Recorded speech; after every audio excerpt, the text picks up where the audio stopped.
नमस्कार दोस्तों, कैसे हैं आप सब। आशा करते हैं आप सभी बढ़िया होंगे। मैं सचिन कंसिडर आईए से आप सभी का स्वागत करता हूं। दोस्तों, हाल ही में सुप्रीम कोर्ट ने अलीगढ़ मुस्लिम विश्वविद्यालय पर एक ऐतिहासिक फैसला सुनाया है। कोर्ट ने कहा है कि ये अल्पसंख्यक है या नहीं, इसके लिए मानक तय कर दिए हैं। तो चलिए इस वीडियो में इसे डिटेल से समझ लेते हैं। तो मेरे साथ इस वीडियो में अंत तक बने रहिएगा। सबसे पहले बात करते हैं खबर की। तो अलीगढ़ मुस्लिम विश्वविद्यालय अल्पसंख्यक संस्थान है या नहीं, सुप्रीम कोर्ट ने कहा। जानिए 59 साल के विवाद की पूरी कहानी। यानी ये इसके अल्पसंख्यक दर्जे की जो विवाद है वो 59 साल से चल रहा है। आज इस वीडियो में पूरा डिटेल से समझ लेंगे। बात करते हैं चर्चा में क्यों है। तो अलीगढ़ मुस्लिम विश्वविद्यालय यानी एएमयू के अल्पसंख्यक दर्जे को लेकर के विवाद अटका है, वो अभी तक सुलझा नहीं है। शुक्रवार को सुप्रीम कोर्ट ने किसी संस्थान को अल्पसंख्यक माने जाने के आधार व मानक तय कर दिए, लेकिन कोर्ट ने एएमयू के अल्पसंख्यक दर्जे पर कोई व्यवस्था नहीं दी है। अब यह मामला नियमित कोर्ट के सामने जाएगा। जो अलीगढ़ मुस्लिम विश्वविद्यालय यानी एएमयू के अल्पसंख्यक दर्जे का जो विवाद है वो अभी अटका हुआ है। यानी शुक्रवार को सुप्रीम कोर्ट ने इसके लिए ये अल्पसंख्यक है या नहीं, इसके लिए आधार और मानक तय कर दिए, लेकिन एएमयू को लेकर के अभी तक कोई फैसला नहीं सुना है। और अब ये मामला है वो नियमित कोर्ट के सामने जाएगा, उसके बाद ही कोई फैसला सामने आएगा। अब बात करते हैं इसके प्रमुख बिंदुओं के बारे में। तो अलीगढ़ मुस्लिम विश्वविद्यालय यानी एएमयू के अल्पसंख्यक दर्जे पर 9 महीने से सुप्रीम कोर्ट का फैसला सुरक्षित था, और 9 महीने बाद शुक्रवार को आए फैसले से यह मामला अटका रह गया है। अब 3 सदस्यीय नई पीठ एएमयू के अल्पसंख्यक दर्जे पर सुनवाई करके फैसला देगी। यानी 9 महीने से ये जो फैसला है वो सुप्रीम कोर्ट ने सुरक्षित कर रखा था, और शुक्रवार को सुप्रीम कोर्ट ने जैसे ही इसके लिए मानक तय किए तो ये मामला जो है एएमयू का अटका रह गया है। अब इस मामले को 3 सदस्यीय पीठ जो है इस पर सुनवाई करेगी और उसके बाद फैसला देगी। और सुप्रीम कोर्ट की 7 न्यायाधीशों की संवैधानिक पीठ ने शुक्रवार को 4-3 के बहुमत से फैसले दिए। फैसलों में किसी संस्थान को अल्पसंख्यक माने जाने के लिए आधार और इसमें मानक तय किए थे, लेकिन कोर्ट ने एएमयू के अल्पसंख्यक दर्जे पर कोई व्यवस्था नहीं दी थी और कहा कि एएमयू का मामला नियमित पीठ के सामने जाएगा, और जो इस फैसले में दी गई व्यवस्था के आधार पर यह तय करेगी कि एएमयू अल्पसंख्यक संस्थान है या नहीं। यानी शुक्रवार को 7 सदस्यों की संवैधानिक पीठ ने इस पर फैसला सुनाया, 4-3 के बहुमत से फैसला सुनाया, और इसके लिए अल्पसंख्यक संस्थान कोई है या नहीं इसके मानक तय कर दिए या आधार तय कर दिए।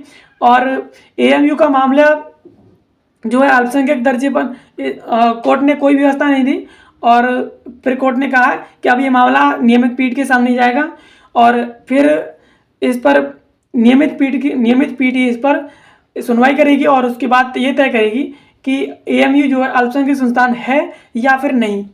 और इस पर अजीज बासा का जो मामला था जिस पर फैसला सुनाया गया था, उस फैसले को खारिज कर दिया है। हालांकि शीर्ष अदालत ने बहुमत से दिए गए फैसले में एएमयू को अल्पसंख्यक संस्थान नहीं मानने वाले 1967 के अजीज बासा मामले में दिए गए फैसले को खारिज कर दिया। एएमयू के लिए यह बड़ी राहत की खबर है, क्योंकि उसके अल्पसंख्यक दर्जे में यही फैसला सबसे बड़ी बाधा थी।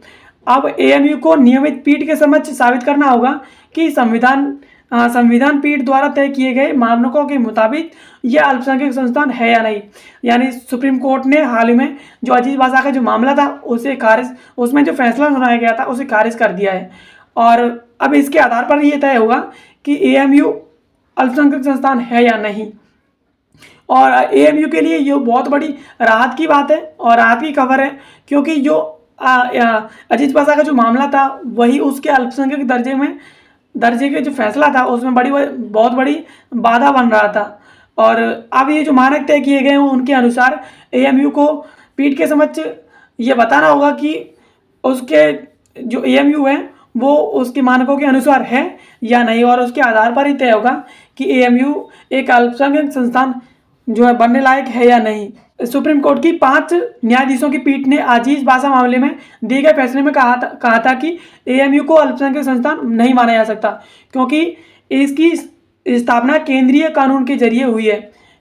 इतने वर्षों से यही फैसला एएमयू के अल्पसंख्यक दर्जे की राह में एक रोड़ा बना हुआ था, और इसी आधार पर इलाहाबाद हाईकोर्ट ने एएमयू को अल्पसंख्यक दर्जा देने के लिए दिए गए कानून के संशोधन को रद्द कर दिया था। और संविधान पीठ ने फैसले के मुताबिक प्रधान न्यायाधीश एएमयू के अल्पसंख्यक दर्जे के मामले में सुनवाई के लिए नियमित पीठ का गठन करेंगे। यानी सुप्रीम कोर्ट की 5 सदस्यों की संवैधानिक पीठ ने अजीज वासा मामले में जो फैसला सुनाया गया था, जो एएमयू के अल्पसंख्यक, जिसमें बताया गया था कि एएमयू को अल्पसंख्यक नहीं माना जा सकता क्योंकि ये जो संस्थान है वो केंद्रीय कानून के जरिए बना है, और इतने वर्षों से यही जो फैसला है वो एएमयू के अल्पसंख्यक दर्जे की रास्ते में ये रोड़ा बना हुआ था। और इसी आधार पर इलाहाबाद हाईकोर्ट ने एएमयू को अल्पसंख्यक दर्जा देने के लिए जो कानून में संशोधन की बात की गई थी उसे रद्द कर दिया था। और संविधानिक पीठ के फैसले के मुताबिक जो प्रधान न्यायाधीश हैं वो अल्पसंख्यक दर्जे के मामले में सुनवाई के लिए नियमित पीठ का गठन करेंगे, जिसके आधार पर यह तय होगा कि अल्पसंख्यक दर्जा इसे दिया जाए या नहीं। और नई पीठ 3 न्यायाधीशों की हो सकती है।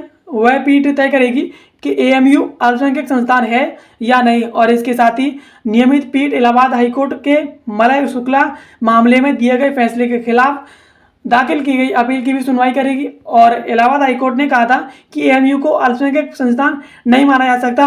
अलीगढ़ मुस्लिम विश्वविद्यालय ने हाईकोर्ट के फैसले को सुप्रीम कोर्ट में चुनौती दी थी। यानी अभी ये जो पीठ बैठेगी जिसका गठन चीफ जस्टिस ऑफ इंडिया करेंगे वो 3 सदस्यों की हो सकती है, और उसके आधार पर यह तय किया जाएगा। और इसके साथ ही नियमित तौर पर जो इलाहाबाद हाईकोर्ट की पीठ है जिसमें मलय शुक्ला मामले में फैसले के खिलाफ जो अपील दाखिल की गई थी उसकी भी सुनवाई होगी। और इलाहाबाद हाईकोर्ट ने इस मामले में कहा था कि एएमयू को अल्पसंख्यक संस्थान नहीं माना जा सकता, और अलीगढ़ मुस्लिम विश्वविद्यालय ने उसी मामले को ले जाकर सुप्रीम कोर्ट में चुनौती दी थी, जिस पर अब सुप्रीम कोर्ट जो है सुनवाई कर रहा है। सुप्रीम कोर्ट में पहले भी यह मामला लंबित था, जिसमें अजीज वासा फैसले को पुनर्विचार के लिए 7 जजों के पास भेजा गया था।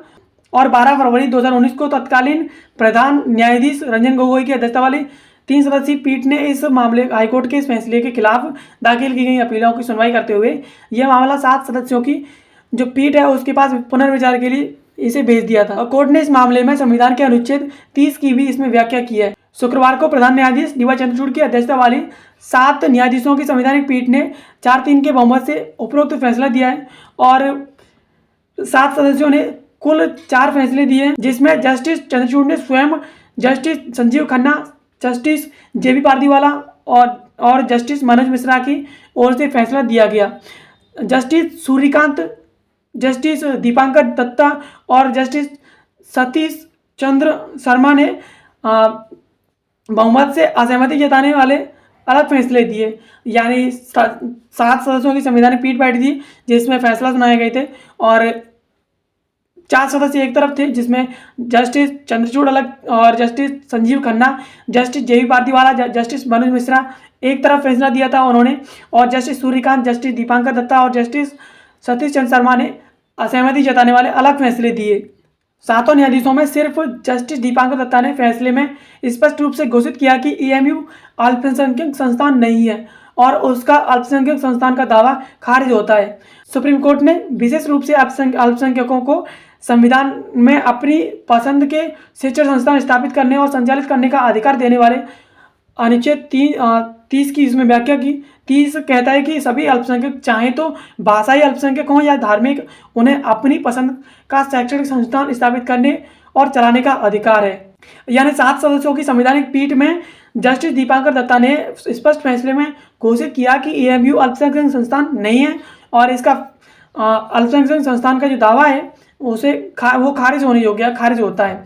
और सुप्रीम कोर्ट ने विशेष रूप से अल्पसंख्यकों को संविधान में अपनी पसंद से शिक्षण संस्थान स्थापित करने और उन्हें संचालन करने का अधिकार देने वाले जो अनुच्छेद 30 है उसकी व्याख्या की। अनुच्छेद 30 कहता है कि सभी अल्पसंख्यक चाहे तो भाषाई अल्पसंख्यक हों या धार्मिक, उन्हें अपनी पसंद का शैक्षणिक संस्थान स्थापित करने और चलाने का अधिकार है। चीफ जस्टिस ने सुनाया फैसला। चीफ जस्टिस चंद्रचूड़ ने बहुमत की ओर से दिए गए फैसले में कहा कि संविधान का अनुच्छेद 30(1) भेदभाव के खिलाफ प्राविधान और विशेष अधिकार देने वाले प्रावधान दोनों की तरह से वर्गीकृत किया जा सकता है। कोई कानून या कार्रवाई जो धार्मिक या भाषाई अल्पसंख्यकों के शिक्षण संस्थान स्थापित करने या उनका प्रशासन करने के साथ भेदभाव करता है वह अनुच्छेद 30 के खिलाफ है। यानी चीफ जस्टिस इंडिया जो डीवाई चंद्रचूड़ है उन्होंने बहुमत की ओर से दिए गए फैसले में कहा कि जो अनुच्छेद 30(1) है वो भेदभाव के खिलाफ प्रावधान और विशेष अधिकार देने वाले प्रावधान दोनों की तरह से उन्हें वर्गीकृत किया जा सकता है। और कोई भी कानून या कार्रवाई जो धार्मिक और भाषाई अल्पसंख्यकों के शिक्षण संस्थान स्थापित करने या उनका प्रशासन करने के साथ ही जो भेदभाव करता है, जो अनुच्छेद 30(1) है उसके खिलाफ है। और इसके अलावा अगर किसी धार्मिक या भाषाई अल्पसंख्यक द्वारा स्थापित शैक्षणिक संस्थान को प्रशासन में ज़्यादा स्वायत्तता की गारंटी दी गई तो यह प्राविधान में विशेष अधिकार के तौर पर पढ़ा जाएगा।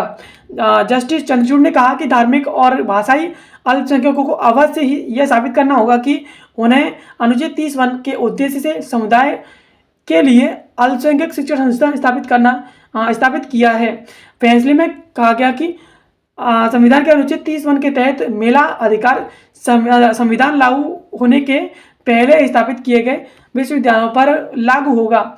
यानी इसके अलावा किसी धार्मिक या भाषाई अल्पसंख्यक द्वारा स्थापित शैक्षणिक संस्थान को प्रशासन में स्वायत्तता की गारंटी दी गई है, जो यह प्रावधान में विशेष अधिकार के तौर पर पढ़ा जाएगा।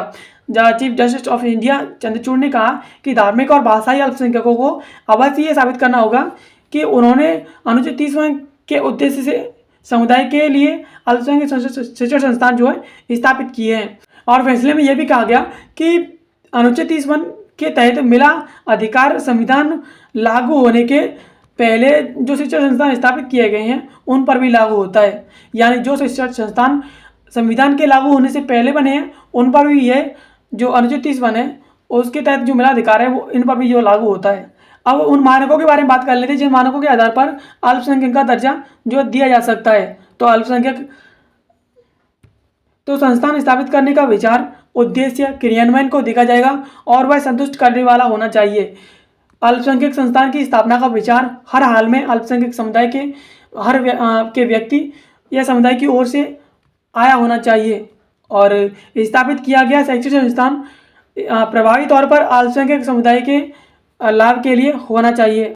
अल्पसंख्यक संस्थान स्थापित करने के विचार के क्रियान्वयन के लिए अल्पसंख्यक समुदाय के सदस्यों के द्वारा कदम उठाया गया हो। यानी शिक्षण संस्थान स्थापित करने का विचार है वो और उद्देश्य क्रियान्वयन देखा जाए तो वो संतुष्ट करने वाला होना चाहिए। और अल्पसंख्यक संस्थान की स्थापित करने का विचार है वो किसी अल्पसंख्यक समुदाय, व्यक्ति या समूह की ओर से आया होना चाहिए। और स्थापित किया गया शैक्षणिक संस्थान प्रभावी तौर पर अल्पसंख्यक समुदाय के लाभ के लिए होना चाहिए।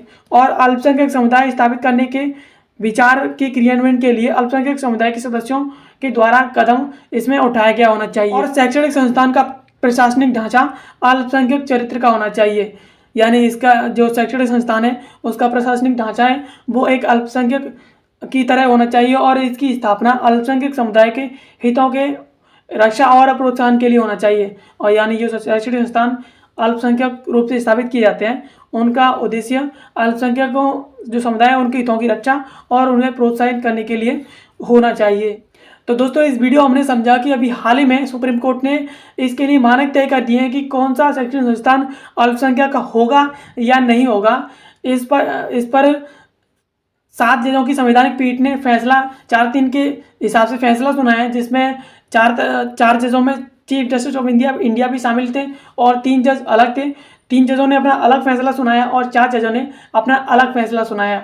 जस्टिस जे बी पारदीवाला थे, उन्होंने कहा कि इस आधार पर यह बताया जा सकता है कि जो AMU है वो एक अल्पसंख्यक संस्थान नहीं है, जबकि चीफ जस्टिस ऑफ इंडिया ने कहा कि ये इस आधार पर ये जो मानक तय किए गए हैं इस आधार पर बताएगा कि जो AMU है वो एक अल्पसंख्यक संस्थान है या नहीं।